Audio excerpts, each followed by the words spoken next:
Hello, hello. Welcome back to Peak Northwest, an outdoors and travel podcast by the Oregonian and Oregon Live, dedicated to the adventure and exploration of our beautiful Pacific Northwest. I'm Jamie Hale. And I'm Vickie Connor. Together, we take you to some of the most beautiful and interesting destinations in our region, discussing where to go, what to do, and places to see. We are back again with another episode of My Epic Adventure. In this sub-series of the podcast, we chat with friends and coworkers about some of their favorite and standout trips or activities. And today, cue the drum roll, we are bringing back former Peak Northwest host, the one, the only, Jim Ryan. Jim, thanks for coming on. Wow, what an introduction, Vickie. This is so fun. This is making my day times 1,000. I'm very, very happy to be back with you both. Well, Jim, we're so happy to have you back. And for listeners who may not remember or may have missed your departure somehow or may not have even listened back then, way back when you you co-hosted the podcast with me, fill us in on what you've been doing and where you went. Yeah, so I moved from Portland to Seattle in the spring of 2022 to take a new job editing the law and justice coverage for the Seattle Times. And I've been here and back and forth between Portland and Seattle and a bunch of other places since then. So I've been enjoying getting to know some of the local spaces a little bit better, getting outside in areas that were maybe, say, a 6-hour drive from Portland, but a little bit closer of a drive from Seattle. And of course, just trying to keep tabs on what you folks are doing from afar. Well, you are surely missed here at the Oregonian, and we have so much to catch up on, so much to go over. But I hear today you're going to be telling us about a trail system in the North Cascades. Yeah, so I will admit that I am no Nordic or cross-country skiing expert, but I went on a trip recently with my girlfriend Emily and her little dog Scout to the North Cascades, kind of north central Washington, to go on a cross-country skiing vacation that I just think that a lot of folks would be interested in trying to emulate. Oh, no doubt. And Jim, when you were here, and I'm guessing still as you're there, you're like a ski guy. That's sort of like what you're known to do. This is like your preferred activity in the wintertime. So tell us a little bit about where this skiing is. Because, I mean, you used to, when you were here, we were talking about skiing on Mount Hood, skiing in Oregon Cascades. What's it like up there where you were doing this trip? Yeah, so this is in, I guess, what I would consider north central Washington. The North Cascades, way tucked up, not quite against the Canadian border, but quite a ways up there. And the Methow Valley, as it's called, kind of has, as I understand it, 3 main kind of towns, one after another, that are kind of this cross-country or Nordic skiing capital, if you will. We stayed in a little cabin, which we can talk about in a sec, because that was really fun too, between the towns of Winthrop and Methow. And what's really fun about this area, well, there are many things really fun about this area, but in the wintertime, they groom this incredible network of cross-country ski trails. So the Methow Trail system includes over 200 kilometers. So if you want to do the math, anyone? I don't want to do the math. 120 miles. So says the website. I'm not doing the math either. Of cross-country ski trails throughout the winter. So they tout themselves as one of the best Nordic skiing systems in North America. And if I'm being honest, I wouldn't know the difference really all that well because I have not cross-country skied that much as an adult. I did some as a kid back in Michigan. But let me tell you, folks, it is spectacular scenery, great grooming, and a wonderful place to go visit.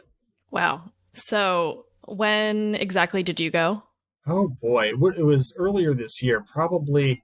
Let's say January. I think January is accurate. Emily and I had gotten hooked on the idea of staying in.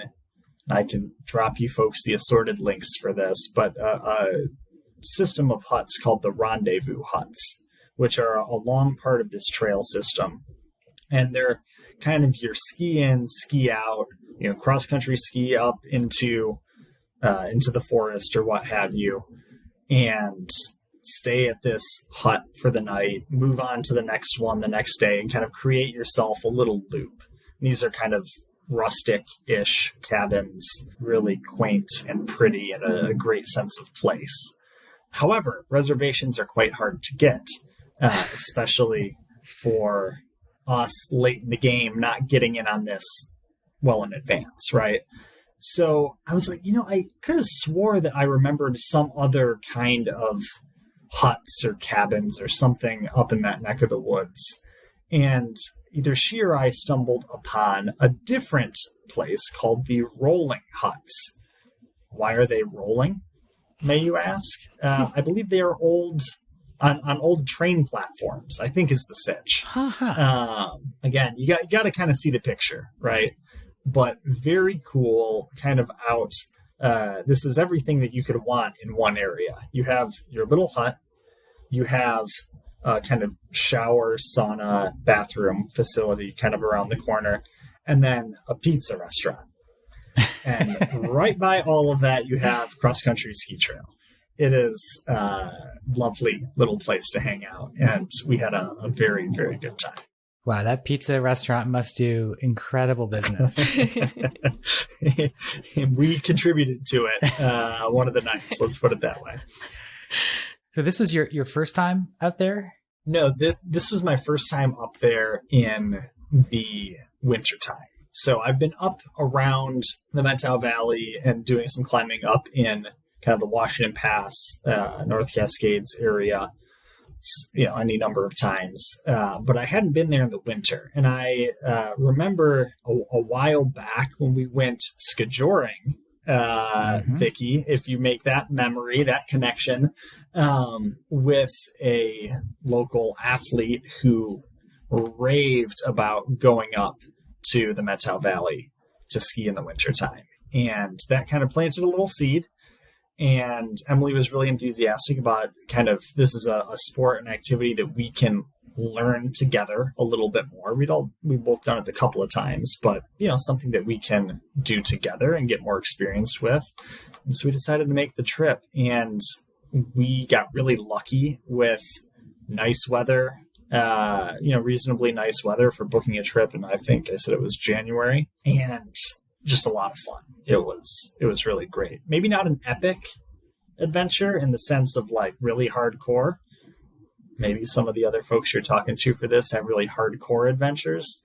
This was a luxurious, fun, still exerting yourself, but really good time. Jim. Like our epic adventures here range from this to Lizzie Acker taking her toddler on the bus. Nice. So epic is in the eye of the beholder. Epic. I mean, toddler on the bus is epic, quite frankly.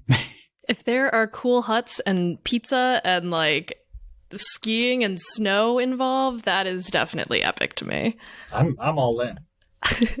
So how many nights did you spend doing, or like how many nights, how many days were you doing this? Yeah. So I'm trying to think. We did 2 days of skiing. So the first day we went up to this area that I kind of referred to where the rendezvous huts are. We had to drive up there, and that's a system of, let me make sure I get it right. It is a system of 5 off-grid huts up there along these cross-country ski trails. And we picked out a section of a trail that we were interested in that would take us to one of the huts. So we skied out and I think I had an energy bar out in the hut, and we kind of tooled around and made a loop out of it, lollipop style loop. And what was really, one of the things that was really special about that was sections of these trails are dog friendly, Vickie, so this will pique your interest. We were able to bring Scout, Emily's little pup, along with us for his inaugural skiing journey. And you don't really know how the dog is going to do, right? Maybe you've had this with your dogs where my parents' dogs, for example, if you're wearing snowshoes, one of them just cannot handle that. That's not going to fly with her. Heaven forbid, like someone using a bicycle comes by, like that's, not a good situation a lot of the time. So we weren't sure. Scout's very mild-mannered and relaxed, but we weren't sure how he was going to do with skiing.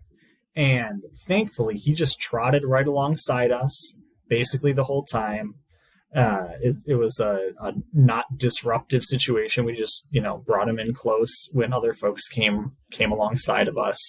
I think the rule was that if your dog has good recall, they don't have to be on the leash unless you want them to be on the leash or they need to in a given situation.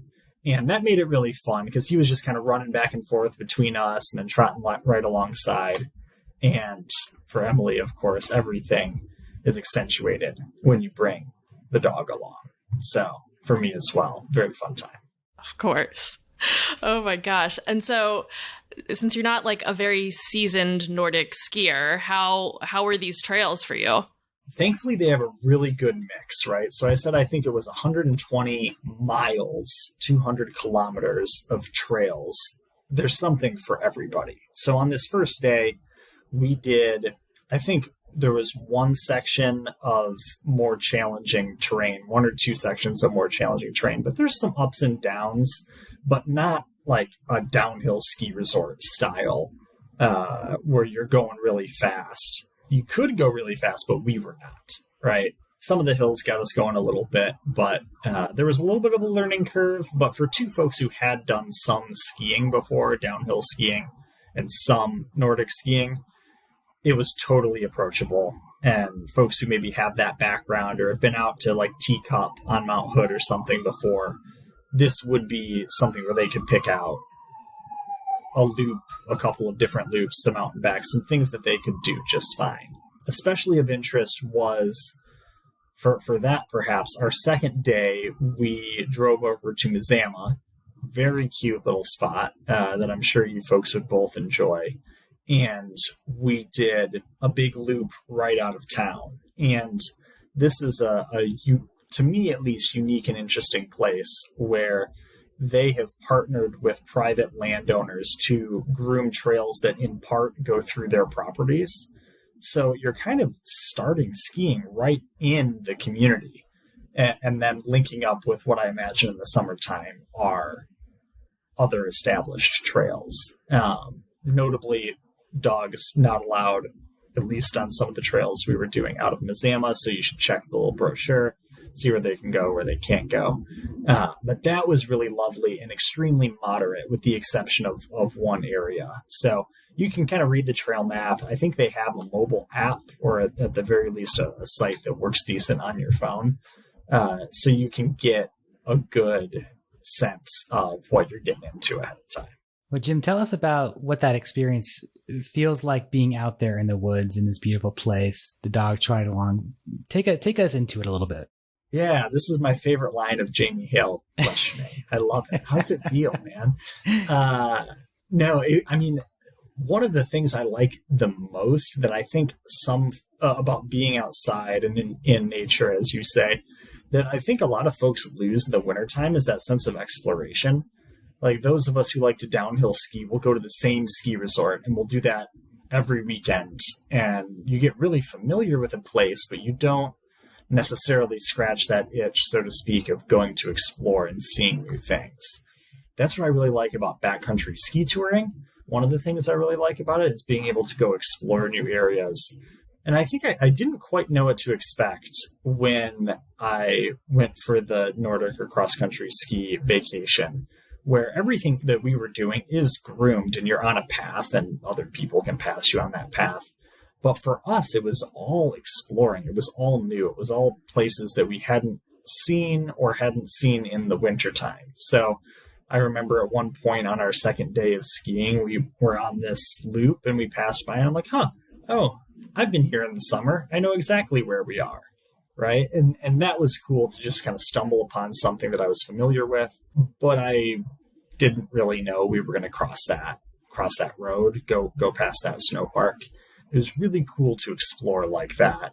And also, I kind of mentioned the approachability for folks who have spent some time on skis, whether Nordic skis or downhill skis, a situation where we were definitely working hard, and by the end of the day, we were tired, but it's an activity that you can do very conversationally. I feel like it's not you're sprinting around or, whizzing downhill on your alpine skis. We were in a line right next to each other most of the day, with the exception of, going down hills and whatnot. And that's really fun to just be able to kind of slowly do your march through the forest. At least we were, going pretty slowly. Saw some people who were real pros, but, and kind of soak up that feeling of being in a familiar but unfamiliar place in a season that maybe a lot of folks wouldn't expect. Jim, what were the crowds like there?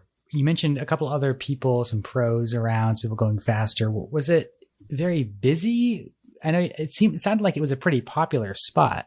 Yeah, I would say it is quite popular, but it's also quite far away, right? I think probably the closest, I would have to Google Maps this and actually check it, but like Wenatchee and Spokane are probably in the wintertime the closest major cities nearby, and those are both a few hours away. And when I say major, probably bigger cities, what have you. There are plenty of towns and people who live around there, but I wasn't prohibitively busy at all, especially for folks who can, maybe speaking for myself, get a little bit of, am I going to look like a newbie? Am I not going to be able to keep up with the crowds, this and that?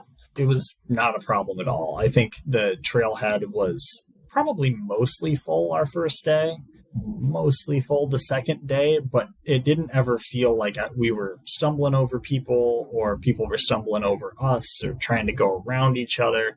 Very relaxed. And like we said, with 120 miles of groomed trails, there is a lot of room to spread out. And I really appreciated that. Yeah, Jim, I noticed in my research of this trail system that they kind of tout the different activities that you can do on the trail system, whether it's cross-country skiing or you mentioned biking, snowshoeing. Do you think you'll go back and do any of those other activities or even go back in the summertime for the trails? I would love to go back in the summer. I think I want to keep hooking Emily on this area as a place to go. I love it a lot. I really think it's super fun. There's so much to do. I think I've probably made known on the podcast before that I am not a snowshoe lover. Like if I'm going to separate my winter activities, snowshoe is going to fall on the lower hierarchy of that list. Nothing wrong with snowshoeing, but not my personal favorite. I think where we were is, at least on the groomed trails themselves, they want to keep those for skiing. They might have some fat biking and some other snowshoeing stuff, but honestly, I think I'm, pun intended, over my skis if I'm going to talk about any of that. Perfect. That's perfect, Jim. I can't leave the opportunity to make some corny joke on the pod, Well, what about some of these nitty-gritty details? So if people are looking to go out and do this, how do they go about booking a place? What kind of trail passes do you need? Let us know. Yeah, that's a good question. So we were able to buy just ski day passes. So you don't need to go online from home and buy a season pass or get any fancy package, but you're probably behooved to buy ahead. I'm sure you can stop at a local shop and grab one also, but we went online. A day pass for an individual is $28 on their website right now. 3 consecutive days, $72. You can buy a dog day pass for $10 for those of us bringing our pets along. I found that to be super, super affordable. I think it's an amazing network for that price. It's also a break for those of us who are a little scared off by downhill ski lift ticket prices that are, pretty steep. No pun intended there for downhill skiing. Man, I'm on a roll now. And there were no logistical problems with that. I think Emily ordered them from her phone, and it was very easy. The huts themselves, we found and booked, I believe, directly through their website. I think Emily was the one who handled that, but it was very easy. The ones we stayed in were called the rolling huts. I really liked them. I thought they were clean, kind of fun. They have little fireplaces in there where you can make yourself a fire to keep warm. That's cozy, always enjoyable. They are more on the kind of aesthetically very pleasing, but minimalist and low key. So it's not necessarily the place that you would be like, yeah, let's gather 6 friends and all stay in this hut. It's more of a 2 people. I think maybe you could probably fit a 3rd, or if you really wanted to get crazy, a 4th, but a little bit of a lower key arrangement there. And then there's accommodations in town also of the more traditional variety. So I just encourage folks to, plan ahead a little bit. As always, we've talked about here on the show, just to plan ahead and get your reservations in order ahead of time. But yeah, lots of fun to be had, lots of space to do it in, and a very approachable activity. That's for sure. Well, Jim, you've talked about exploring this place in the winter. Before we let you go here, we've got to at least hear about it. Just a couple other quick hits. What are some other spots you've been checking out while you've been up there in Seattle? Any other recommendations you have for folks? Oh, man. I feel like I am not yet in a great position to be like the Seattle ambassador. All I'm going to do is people are going to find my email and they're going to say, man, you don't even know what you're talking about yet. We're not very hard to find, us journalists, but no, I mean, I've enjoyed one of the things, Jamie, when you came up to Seattle, we recently kind of had a version of this talk over lunch, was, it's fun to have new local spots, right? So maybe hikes that you wouldn't drive from Portland to, outskirts and beyond of Seattle to go do necessarily, or you're maybe not motivated to do that, but to have something that's as close to Seattle as some of the gorge hikes are in Portland, to Portland, and kind of ticking some of those off, not in a like literal list type way, but in a sense of, I can go out and experience something that's completely new to me, that's 45 minutes from my door.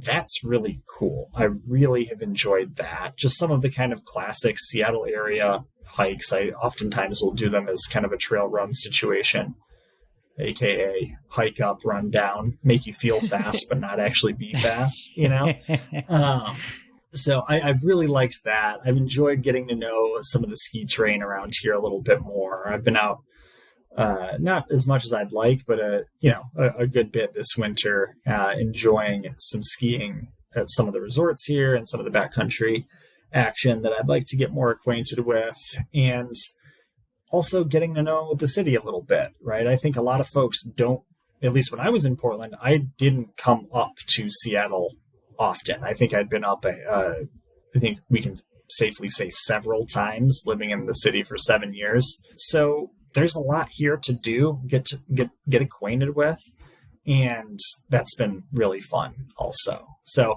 that's lacking on specifics, Jamie, on purpose.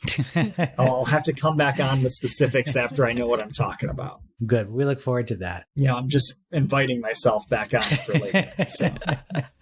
We'll take you up on that. Don't worry, Jim. I love it. Well, Jim, it was so nice having you back on. We wish you all the best up in Seattle, and continued adventures, and hope to see you back in Portland here sometime soon. You know it. We'll have to pull together a dinner or something sometime soon. So great to talk with you both, and so fun to come back on the show. Yeah. Well, folks, that'll do it for today. So until next time, you can watch our videos on the Oregonians YouTube channel and view all of our outdoors and travel coverage on OregonLive.com/travel, as well as HereIsOregon.com. Please leave us a rating or review if you enjoy the show, and if you want to support this podcast as well as our local journalism, please consider a subscription to Oregon Live. You can find details at oregonlive.com/pod support. Also, if you're a fan of the show and you are interested in potentially sponsoring it, you can get in touch with our marketing people at advertise@oregonian.com. This episode of the show was produced by me, Vickie Connor, alongside Jamie Hale, Andrew Thien, and Elena Neal Sachs. Stay safe and happy travels, everyone. Until next time, we leave you with this 10 seconds of Zen.